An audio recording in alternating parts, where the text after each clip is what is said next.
back to the Knicks Cave. I'm Jan, the Knicks fan, and let's get right into it.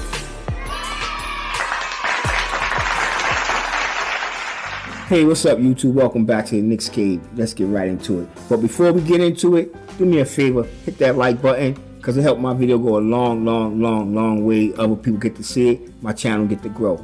Alright, with that being said, don't forget to subscribe. Alright, let's get into this game right here. What can I say about this game right here? Oh, let me explain the thumbnail. I know y'all all jumping on here and talking about how the Tom Thibodeau put Derrick Rose in a wheelchair. Overplaying him. Derrick Rose should be playing but 16, maybe 17 minutes per game. I mean, Derrick Rose has been a spark off the bench and a spark starting. Yes, he has. You know what I'm saying? And I understand a lot of people want to see him play more, but Derrick Rose is an older player and a player with injury history. So he should not be playing him this much unless it was the playoffs. He should be kind of, you know what I'm saying, preserving the man, you know what I'm saying? And the only reason he do this because he gets stuck in his stubborn ways. He don't want to play other players, and I don't understand. Excuse me. As we seen just before COVID hit us real hard, ravaged our team, how the rookies came out, you know what I'm saying? When the other, actually, you know what I'm saying, right now we could blame COVID for our mishaps and our fortune because we got to see our rookies play, and Tom Thibodeau got exposed. You know what I'm saying? I'm going to be honest, he got exposed because there's no reason the way these young guys came out and played that they shouldn't have been playing. You know what I'm saying? This guy, I don't know. This guy, Tom Thibodeau, well, that's his history. You know what I'm saying? He got us to the playoffs last year. Respectability, just about this much. Everybody started thinking a little different about the Knicks for the second. But when this season came, a lot of people started talking about last year being a fluke. And I was kind of upset with that comment because I was one of the true believers. I thought last year was the start of the beginning of the New York Knicks turning actually their franchise around. But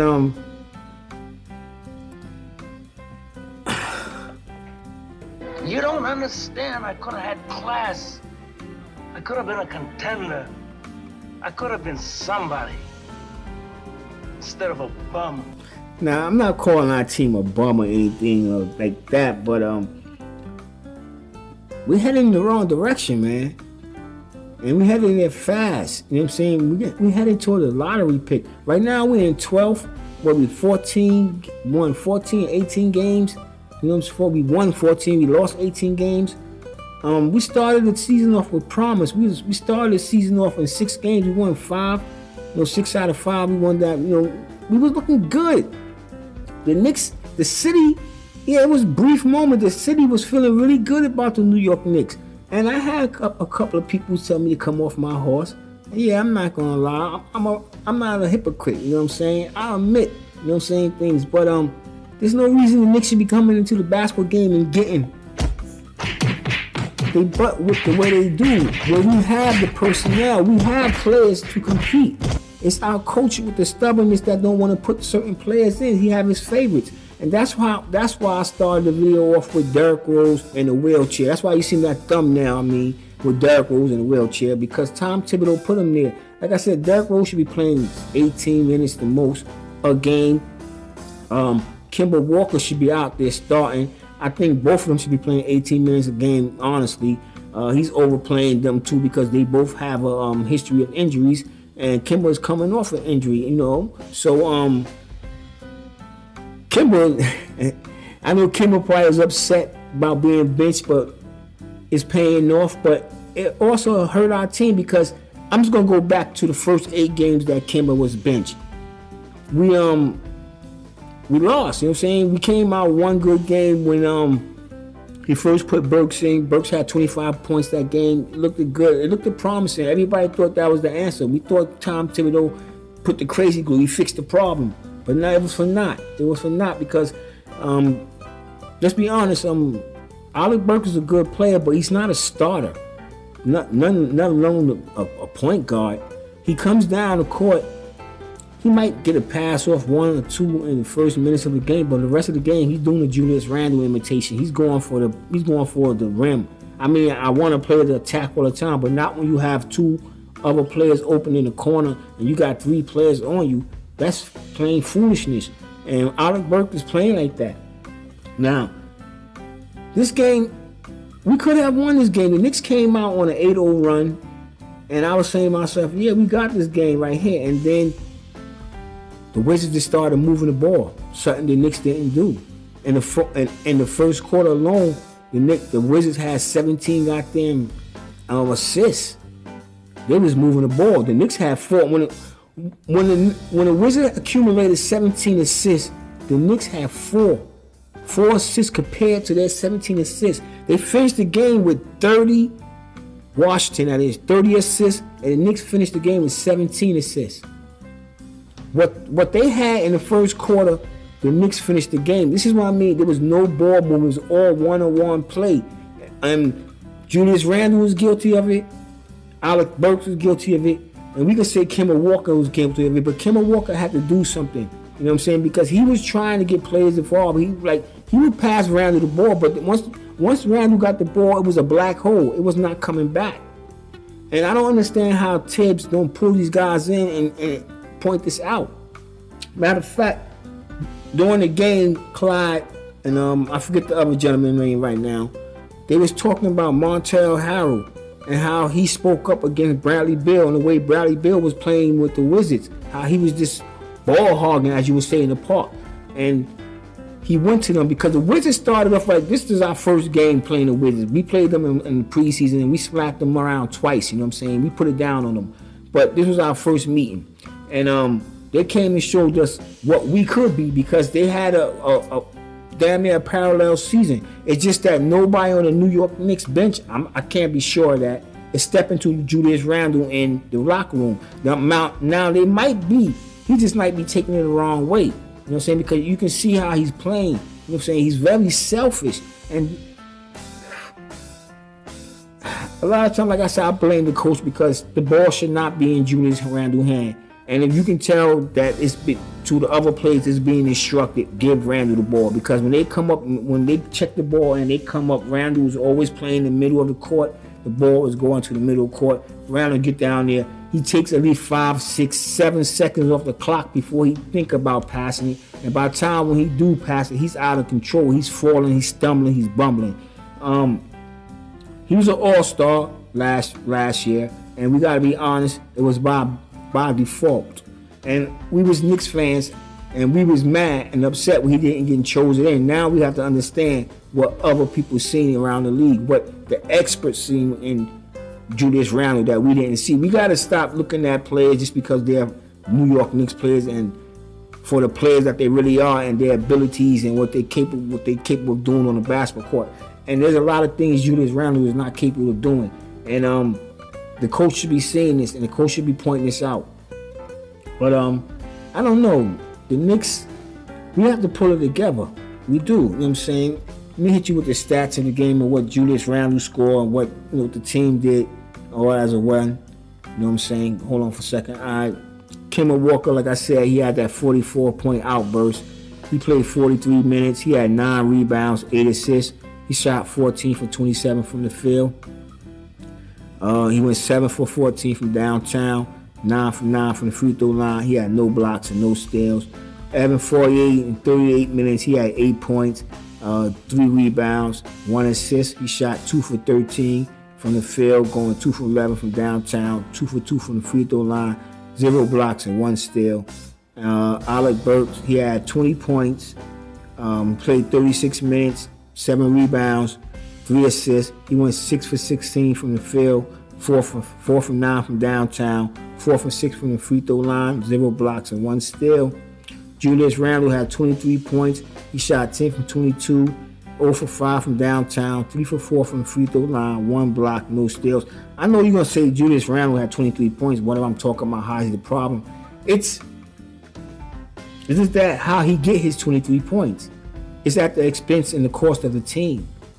You know what I'm saying? He's filling up his stats, but he's not getting his players, he's not getting his teammates involved. So the team is not winning games. And that's what I mean about he's the problem.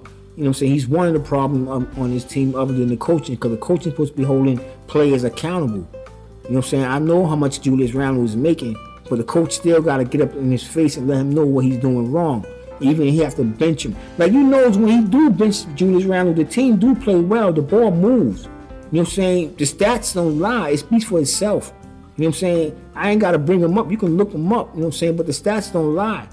You know what I'm saying? The Knicks are in the plus. You know what I'm saying? If Julius Randle get the ball, I don't understand. I don't know what's going on. You know what I'm saying? In the locker room, at home, I just don't know. You know what I'm saying? Something have to change. And it start with the coaching. The coaching have to come out and be more direct with the players. He can't just have favorite players. He got to start switching up. He got to let the players know that there will be accountability for their play. He got to sit players down, maybe 1 or 2 games. Start other players. Okay, the crowd might get crazy. You know what I'm saying? If they lose, yeah, he might hear it. But what if they win? What if we get on a winning streak? These young guys are playing their heart out. They're trying to get a little recognition. They're trying to make a career, a name for themselves in the league. Julius Randle got $117 million already. He got his money. This is not the NFL. If we cut him, we got to pay him. It ain't no cutting. Buy him out. You're going to want a decent chunk of that money. It might still count against the salary cap. Things have to be said. And it got to come from the coach's mouth. Even, let me tell you something. If he's saying this in the locker room, then he got to say this to the media. He got to let the people know what's going on. If he want, like I said, if he want the goddamn public support, he got to know what's going on. If he's going to make a drastic change and he feel like the media and the public is going to criticize him, he got to let the media and the public know what's going on in the locker room. There has been report that Julius Randle and Evan Fournier was going at it. They was about to throw blows. The Knicks can't continue to keep playing like this. I know I ain't dropped too much about the game and stats and everything, but I told you, you know what I'm saying, we lost the game. Bradley Beal was out. What's his name? Dinwiddie has been a disappointment for the Washington Wizards, but somehow come to Madison Square Garden and have a good game. Kyle Kuzma is looking like the Lakers should have never traded him. This is from the lack of defense. Kyle Kuzma came out and hit 2 threes back to back. You know who's guarding him? Yeah, Julius Randle. With his poor bullshit efforts. Not even 6-7 feet away. Julius Randle, he had to be set down a game or 2. He has to be let know that the Knicks can and will exist without him. Something has to be done. I'm getting tired of this. I am getting tired of this. I want all of you to get up out of your chairs. I want you to get up right now and go to the window. I am getting tired of this, man. Stick your head out and yell, I'm as mad as hell, and I'm not gonna take this anymore. We'll get back to the stats real quick. Yeah. But I am mad. Yeah. Julius Randle, 23 points. I went through it. Mitchell Robinson, he played 25 minutes. He had 8 points. They went away from him for what they did when they beat Detroit. They're supposed to be feeding that ball into him. This is what I mean by the coaching. This is what I mean by Tom Thibodeau coaching. You're supposed to be calling up plays. You seen how Mitchell Robinson had a game against Houston, and you don't come out and you don't duplicate that. You don't put that in your point guard's head. Remember the game, how you played. Kemba Walker had a couple of open guys he could have just passed that ball to, but he was hot, so I can't take that away from him. He kept us in the game. He gave us a chance to win. He did. But yet, he was on the bench for over 9 games. For over 9. If Kemba Walker had a 44-point game, you don't think all the time he was sitting on the bench that he wouldn't erupt it for 24, 25, maybe 32? You don't think? If you don't, you just ask crazy ass Tom Thibodeau. I'm telling you right now, something got to be changed. Something got to be done. You know what I'm saying? Somebody has to be the shit out of him. I don't know. Y'all let me know. Merry Christmas, man. Merry Christmas. I know that's a hell of a way to end the video, but Merry Christmas. And with that being said, I want everybody out there to stay safe, stay healthy. God bless and peace.